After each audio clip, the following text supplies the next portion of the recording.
Hello বন্ধুরা, কেমন আছেন আপনারা? আশা করি ভালো আছেন। আমিও ভালো আছি। অনেক দিন পর আবার আপনাদের মাঝে মজার একটা গল্প নিয়ে হাজির হলাম। তাই গল্পটা না টেনে শুরু থেকে শেষ পর্যন্ত দেখতে থাকুন, আশা করি ভালো লাগবে। আর কথা না বাড়িয়ে চলুন মূল গল্পে। বিয়ের পর প্রথম যেদিন শ্বশুরবাড়িতে শাশুড়ির রান্না করা খাবার খেয়েছি, সেদিন মনে হয়েছিল আমি বুঝি এখনই মরে যাব। কারণ প্রত্যেকটা তরকারি ছিল অসম্ভব রকমের ঝাল, যা আমি ভুলেও খেতে পারিনি। এক লোকমা খেয়ে আর খাওয়ার সাহস হলো না। কি করবো ভেবে না পেয়ে পেটের খাবারগুলো নাড়াচাড়া করছিলাম। ঠিক তখনই আমার শাশুড়ি মা বলে উঠলেন, কি হলো বৌমা? খাচ্ছ না কেন? খাও, কোনো সমস্যা না। লজ্জা লাগছে নাকি আমাদের বাড়ির খাবার ভালো? শাশুড়ির কথা শুনে আমার স্বামী তাহামি আর আমার ননদ তাহমিনা আমার দিকে তাকালো। আমি একবার তাদের তিনজনের দিকে তাকিয়ে খেতে শুরু করলাম। এত পরিমাণ ঝাল ছিল যে মনে হচ্ছিল আমার গলা বুঝি পুড়ে গেল। অনেক কষ্ট করে খাবারটা শেষ করে আমার জন্য বরাদ্দ রুমে চলে এলাম। রুমেই একটা জগে পানি রাখা ছিল। আমি পারলে পুরো জগের পানিটাই যেন একসাথে খেয়ে ফেলতাম, তখন আমার অবস্থাটা কেমন ছিল। এরই মধ্যে আমার স্বামী তাহামি রুমে এলো। কিন্তু কিছু না বলে ওয়াশরুমে চলে গিয়েছে সে।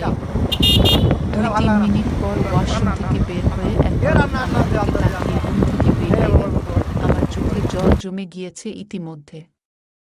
বুঝতে পারলাম না তা ঝালের কারণে হলো নাকি তাহামির এই ধরনের ব্যবহারে। বাবা মায়ের বড় আর একমাত্র মেয়ে হওয়াতে আমি খুব একটা রান্নায় পারদর্শী নই। নিজের থেকে যা শিখেছি তাই ভালো রান্না করতে পারি। গরম তেলের পাত্রে মাছ দিয়েছিলাম ভাজার জন্য, কিন্তু মাছ ভাজতে ভাজতে কবে যে নিজের পরিবারের চিন্তায় চলে গিয়েছি সেটা টেরই পেলাম না আমি। শাশুড়ি মায়ের চিৎকার শুনে চমকে নিজের ভাবনা থেকে বেরিয়ে এলাম। পাত্রের দিকে তাকিয়ে দেখি মাছের এক পাশটা পুরো পুড়ে গিয়েছে। তখন আমার শাশুড়ি রান্নাঘরের দিকে আসে আর আমার মাছ ভাজা দেখে আমাকে জিজ্ঞেস করে, "কি গো বৌমা তোমার মা কি রান্নাঘরে কিছুই শেখায়নি তোমাকে? রান্না কি করে করতে হয় সেটাও তো দেখি জানো না?" রাগী চোখে তাকিয়ে আমাকে বললেন তিনি। আমি অপরাধীর মতো মাথা নিচু করে দাঁড়িয়ে আছি। স্বামী তাহামি আজ বেতন পেয়েছে, তাই শাশুড়ি মা, ননদ আর আমার জন্য 3টে শাড়ি কিনে এনেছে। 3টে শাড়ি সে টেবিলে রেখে নিজের পছন্দ মতো আমি এক কোণে দাঁড়িয়ে শাড়িগুলো দেখছি। এর মধ্যে লাল এবং নীল রং মেলানো শাড়িটা আমার পছন্দ হলো। আমি হাত বাড়ালাম সেটার দিকে, কিন্তু তার আগেই আমার ননদ তাহমিনা সেটা উঠিয়ে নিল। তার প্রতিক্রিয়া দেখে বুঝলাম শাড়িটা তার পছন্দ হয়েছে। তাই আমি আর কিছু বললাম না। সবার আড়ালে নিজের হাতটা গুটিয়ে নিলাম। বৃষ্টি পড়ছে বাইরে। দুপুরে খাবার পর একটু ঘুমিয়েছিলাম আর তখনই বৃষ্টি শুরু হয়েছে। আমি তাড়াহুড়ো করে বিছানা থেকে নেমে দৌড় দিলাম ছাদের উদ্দেশ্য, কিন্তু শেষ রক্ষা হলো না। সব কাপড় অনেক আগেই ভিজে জুবুথুবু হয়ে গিয়েছে।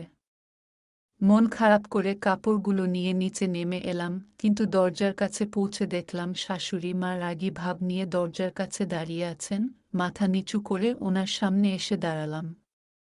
আমি দাঁড়াতেই তিনি কাপড়গুলো আমার হাত থেকে টেনে নিয়ে চলে গেলেন। আমি এখনো মুখ ভার করে মাথা নিচু করে দাঁড়িয়ে আছি, কিন্তু কয়েক সেকেন্ড পরেই আমার ঠোঁটের কোণে হাসি ফুটে উঠল। বুঝতে পারছেন না তো এই হাসির কারণ? মুদ্রার এই টিপটা তো দেখেছেন। চলুন এবার আপনাদের দেখায়।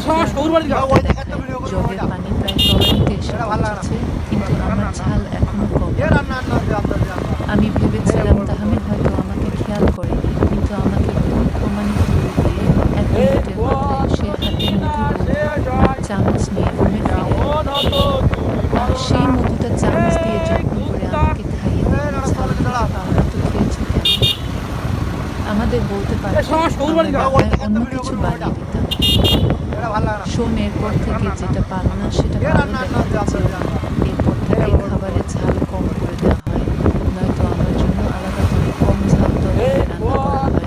মাছ পুড়িয়ে ফেলাতে আমার মনের মধ্যে খুবই অনুশোচনা হচ্ছে।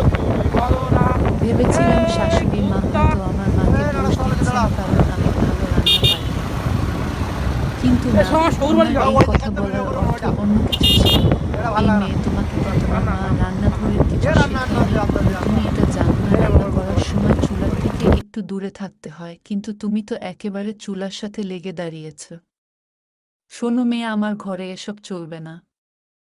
রান্না যেরকম হবে হোক, কিন্তু রান্নার সময় সাবধান থাকতে হবে।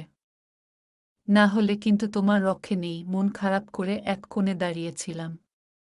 তখন আমার ননদ তাহমিনা এসে আমার পাশে দাঁড়িয়ে বলল, দেখো ভাবি, শাড়িটা সুন্দর না?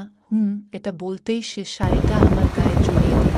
এই শাড়িটাতে তোমাকে খুব সুন্দর লাগবে। এই শাড়িটা তাহলে তুমিই নাও। আমি কালো শাড়িটা নেব। নন্দের কথা শুনে খারাপ লাগাটা নিমেষেই চলে গেল।